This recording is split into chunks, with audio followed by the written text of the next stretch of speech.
بسم اللہ الرحمن الرحیم۔ تیری حسن نظر نے غنچہ گل کو نکھارا ہے، تصور ہی تیرا ٹوٹے ہوئے دل کا سہارا ہے۔ سکوتے بحر میں تو اور دریا کی روانی میں، چمن کے غنچہ گل سے بھی تو ہی آشکارا ہے۔ تیرے در پر جو پیشانی جھکی اس نے فلاح پائی، جو بھٹکا تیرے رستے سے اسے ہر سو خسارا ہے۔ آج 16 اگست 2021 بروز سوموار، ماہ آزادی کی ایک خوبصورت اور روشن صبح ہے۔ میں شاہ میر احمد، جماعت ہفتم Askaria school and colleges boys wing Saddar campus سے آپ سے مخاطب ہوں۔ اسمبلی کا باقاعدہ آغاز محترم جناب سر دانش آج کی نماز کے سبق سے کریں گے۔ السلام علیکم ورحمۃ اللہ وبرکاتہ۔ میرے ساتھ نماز کا سبق دہرائیے۔ رب اجعلنی، یا رب مجھے بنا دیجئے، مقیم الصلاۃ، نماز قائم کرنے والا، ومن ذریتی، اور میری اولاد میں سے نماز قائم کرنے والے، ربنا وتقبل دعاء، اے ہمارے رب اور تو میری دعا قبول فرما لے۔ ربنا اغفر لی، اے ہمارے رب مجھے بخش دے، ولیوالدی، اور میرے والدین کو بخش دے، وللمؤمنین، اور سب مومنوں کو بھی بخش دے، یوم یقوم الحساب، جس دن حساب قائم ہوگا۔ ربنا، اے ہمارے رب، آتینا، ہمیں عطا فرما، فی الدنیا حسنہ، دنیا کی زندگی میں بھلائی، وفی الآخرۃ حسنہ، اور آخرت کی زندگی میں بھلائی، وقنا عذاب النار، اور ہمیں بچا آپ کے عذاب سے۔ جزاکم اللہ خیر۔ جزاک اللہ۔ اب میں ترجمہ قرآن پاک کے لیے سر محمد ادریس سے درخواست گزار ہوں۔ السلام علیکم ورحمۃ اللہ وبرکاتہ۔ اعوذ باللہ من الشیطان الرجیم، بسم اللہ الرحمن الرحیم۔ وَإِذْ قُلْتُمْ يَا مُوسَىٰ لَن نُّؤْمِنَ لَكَ حَتَّىٰ نَرَى اللَّهَ جَهْرَةً فَأَخَذَتْكُمُ الصَّاعِقَةُ وَأَنْتُمْ تَنظُرُونَ ثُمَّ بَعَثْنَاكُم مِّن بَعْدِ مَوْتِكُمْ لَعَلَّكُمْ تَشْكُرُونَ۔ سورہ بقرہ کی آیت نمبر 55 اور 56 ہے۔ یہ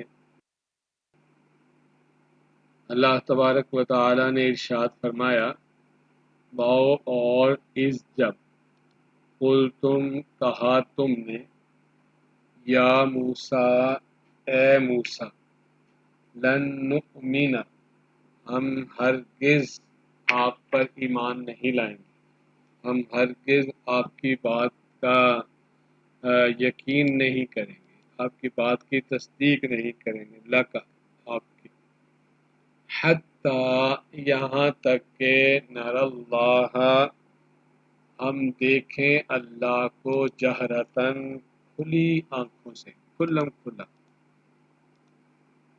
فَأَخَذَتْكُمُ الصَّاعِقَةُ، تو پکڑ لیا تمہیں صاعقہ کڑکنے، بجلی کی کڑکنے، وَأَنْتُمْ اور تم تنظرون دیکھ رہے تھے۔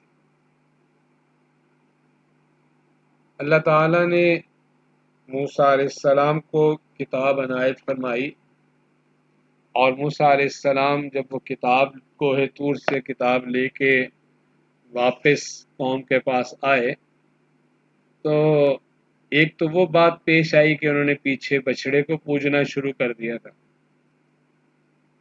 اور اس کا معاملہ ختم ہوا، یعنی وہ سزا توبہ کی شرط جو متعین ہوئی کہ جنہوں نے جرم کیا ہے وہ اپنے آپ کو قتل کے لیے پیش کریں، اور وہ قتل کیے گئے، تو توبہ قبول ہوگی قوم کی۔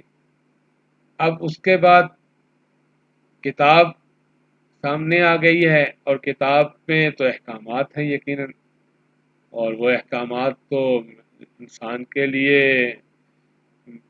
سوائے اس انسان کے جو اللہ پر اور اس کے نبی پر مکمل یقین رکھتا ہو اور آخرت کا اسے خوف ہو، احکامات تو ورنہ بڑی مشکل میں انسان کو ڈال دیتے ہیں، انسان تیار نہیں ہوتا عمل کرنے کے لیے، ہیلے بہانے تلاش کرتا ہے۔ تو انہوں نے بھی کہا کہ موسیٰ ہمیں کیا پتہ یہ کتاب اللہ تعالیٰ نے دی ہے، ہم نے تو آواز نہیں سنی کوئی۔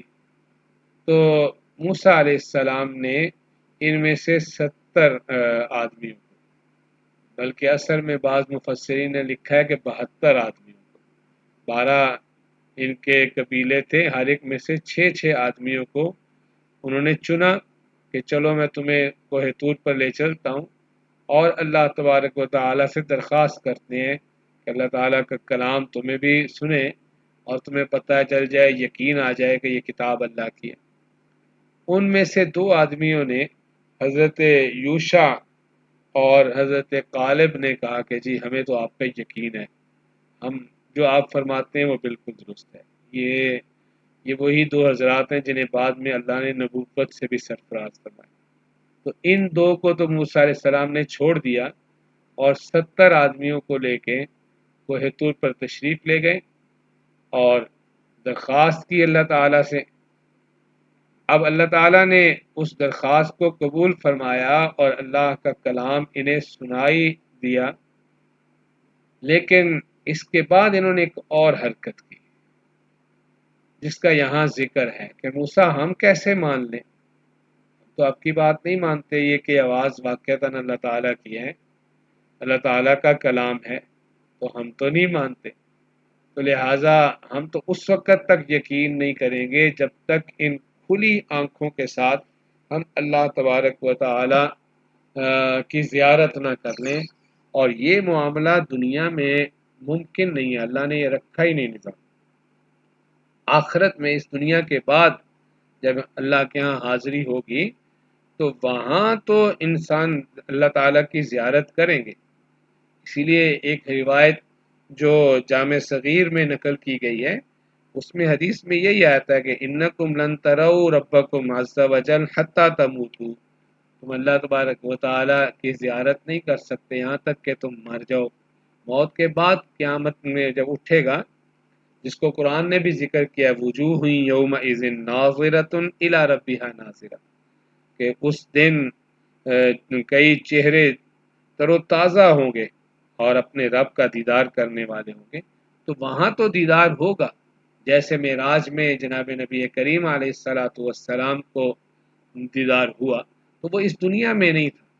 اس دنیا میں رہتے ہوئے اس آنکھ کے ساتھ اللہ تبارک و تعالیٰ کی زیارت کرنا یہ ممکن نہیں ہے، اللہ نے یہ نظام نہیں رکھا، اس آنکھ میں یہ صلاحیت ہی نہیں رکھی اللہ نے۔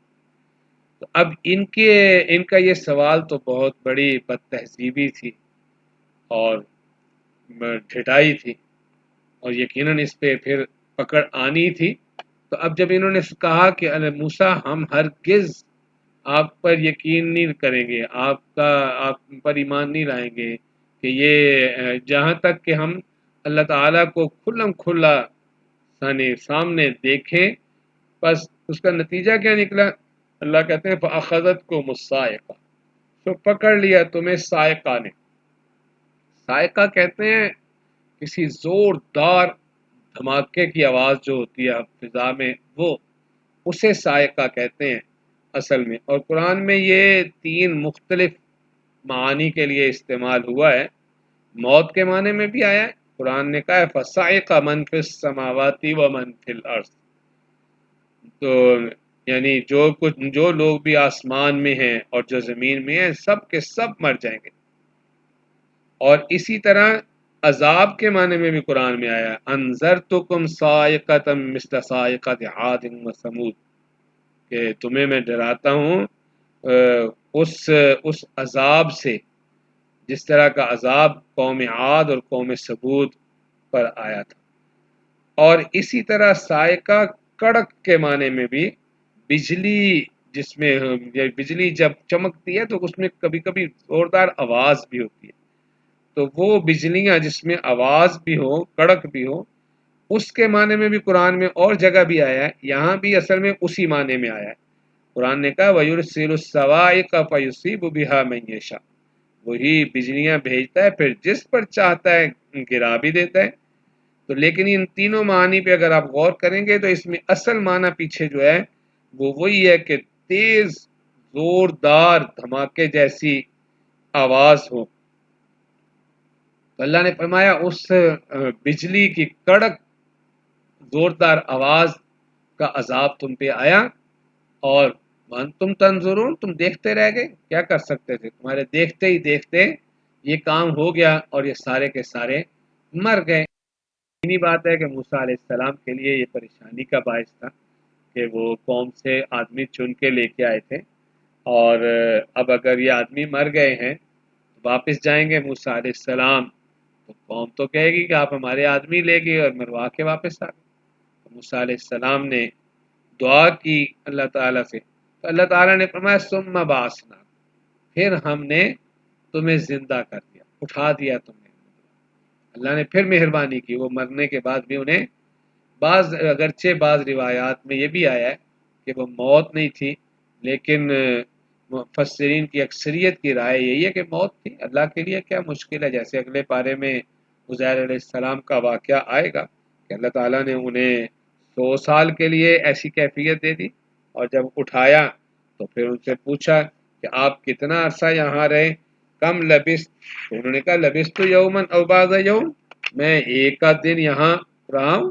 تو اللہ نے کہا نہیں، لبثت بل لبثت مئۃ عام، 100 سال آپ ادھر پڑے رہے ہیں، اور آپ دیکھیے کہ آپ کا جو گدھا ہے وہ گل سڑ گیا، اس کی ہڈیاں بھی چورا چور ہو چکی ہیں۔ اور دوسرا معجزہ وہاں یہ ظاہر ہوا کہ وہ جو کھانا جلدی خراب ہو جاتا ہے اللہ نے اس کو نہیں خراب ہونے دیا، لم یتسن۔ اور پھر وہاں انشاءاللہ پہنچیں گے تو پوری تفصیل سامنے آ جائے گی۔ اور ان کے سامنے نہ صرف یہ کہ ان کو زندگی دی، بلکہ اس گدھے کو زندہ کر کے دکھایا بھی کہ یہ دیکھیں اس طرح ہوگا یہ سارا معاملہ، انسان کو اللہ تعالیٰ قیامت میں زندہ کرے گا۔ تو جو انسان کو قیامت میں زندہ کرے گا اس کے لیے کیا مشکل ہے کہ وہ دنیا میں کسی کو زندہ کر دے دوبارہ۔ اللہ نے کہا ثم بعثنا، لیکن عام طور پہ ایسا اللہ تعالیٰ کرتے نہیں ہے، یہ نہیں ہے کہ کوئی عام یہ چیز ہے، یہ بہت ہی خاص ایک واقعہ، یعنی معجزہ موسیٰ علیہ السلام کا گویا ظاہر ہوا۔ تو اللہ تعالیٰ نے انہیں زندہ کر دیا، ثم بعثناکم، پھر ہم نے اٹھایا تمہیں من بعد موتکم، تمہاری موت کے بعد، یعنی اتنی مہربانی کر دی ہم نے، جب ختم ہی کر دیتے بس، اب تم ختم ہو گئے تھے دوبارہ نہ بھیجتے ہم تمہیں، لیکن ہم نے مہربانی کی تمہیں دوبارہ زندگی دے دی، لعلکم تشکرون، تاکہ تم شکر کرو۔ دیکھیں یہ بار بار یہ بات آیات کے آخر پہ آ رہی ہے کہ کس لیے یہ چیزیں یاد کرائی جا رہی ہیں، نعمتیں کس لیے دی جا رہی ہیں، تاکہ انسان شکر گزار بندہ بنے۔ یہی اصل میں کرنے کا کام ہے کہ انسان اللہ کے احسانات اور ان کی مہربانیوں پہ غور کرتا رہے اور اللہ کا شکر گزار بندہ بنے۔ اور شکر کی اصل کیفیت جو ہوتی ہے وہ یہ نہیں ہوتی کہ خالی منہ سے کہتا رہے، شکر کی اصل کیفیت یہ ہے کہ اللہ نے جتنی نعمتیں دی ہیں انہیں اللہ کی نافرمانی میں خرچ نہ کرے۔ انشاءاللہ اس پہ کبھی تفصیلی بات کریں گے۔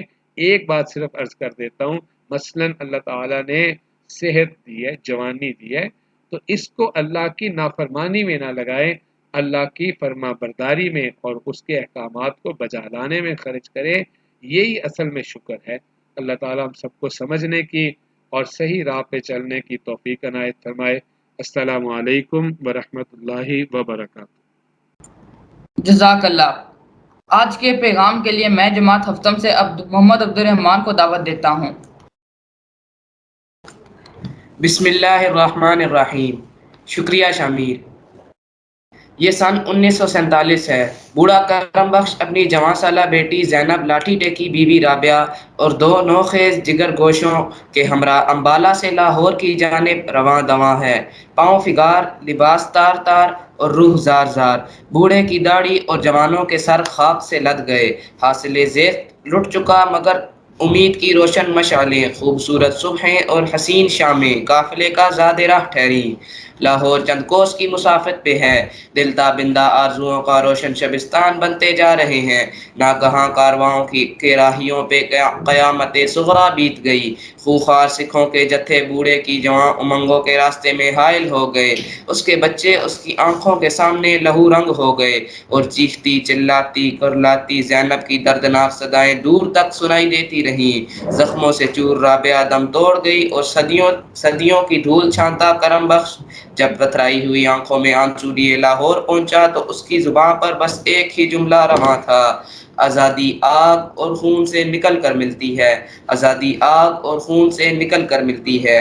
تاریخ انسانی کا ورق ورق پڑھ ڈالیے، روح انسانی کی اڑتی دھچیوں کا مشاہدہ کیجیے، لہو لہو بدن کی خاک سے قسم لے لیجیے، پتھرائی ہوئی آنکھوں کے خشک جزیروں کا بغور مطالعہ کیجیے، آنسوؤں کے ابلتے ہر چشمے، ریزہ ریزہ دل کے ہر ٹکڑے، آزادیوں اور غلامیوں کے درمیان حد فاصل قائم کرتی ہر خونی لکیر کی قسم۔ آپ کو ایک ہی جواب ملے گا: آزادی آگ اور خون سے نکل کر ملتی ہے، آزادی آگ اور خون سے نکل کر ملتی ہے۔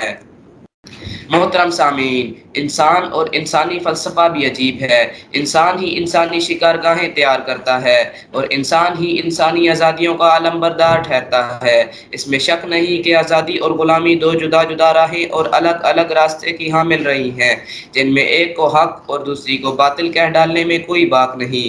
آزادی ایک فکر، ایک فلسفے، ایک نظریے اور ایک مثبت زاویہ نگاہ کا دوسرا نام ہے۔ آزادی روح کی ہو یا بدن کی، تکمیل و وجود انسانی کے لیے محرک ثانیہ کا درجہ رکھتی ہے۔ کوئی کیا خوب کہہ گیا: تم صلیبوں پر چڑھے، زندانوں میں گڑے، پھر بھی بڑھے، وادی مرگ بھی منزلگاہ امید بنی، ہاتھ کٹتے رہے پر مشعلیں تابندہ رہیں، جو رسم تم سے چلی تھی باعث تقلید بنی، شب کے صفاق قاتلوں کو خبر ہو نہ ہو، جو کرن قتل ہوئی تھی شعلہ خورشید بنی۔ شکریہ۔ شکریہ عبد الرحمان۔ محترم سامعین، کتاب قرآن میں اللہ تعالیٰ نے سینکڑوں مقامات پر انسان کو فکر اور جگر کا درس دیا ہے، باطن میں جھکنے کی ترغیب دی تاکہ ہمارا ظاہر مظاہر جلال اور ہمارا باطن آئینہ جمال بن جائے۔ لہٰذا ہمیں ظاہر کے ساتھ ساتھ اپنے باطن کو بھی سنوارنا چاہیے۔ آپ سب کا بے حد شکریہ۔ مجھے شامیر احمد کو اجازت دیجیے۔ اللہ حافظ۔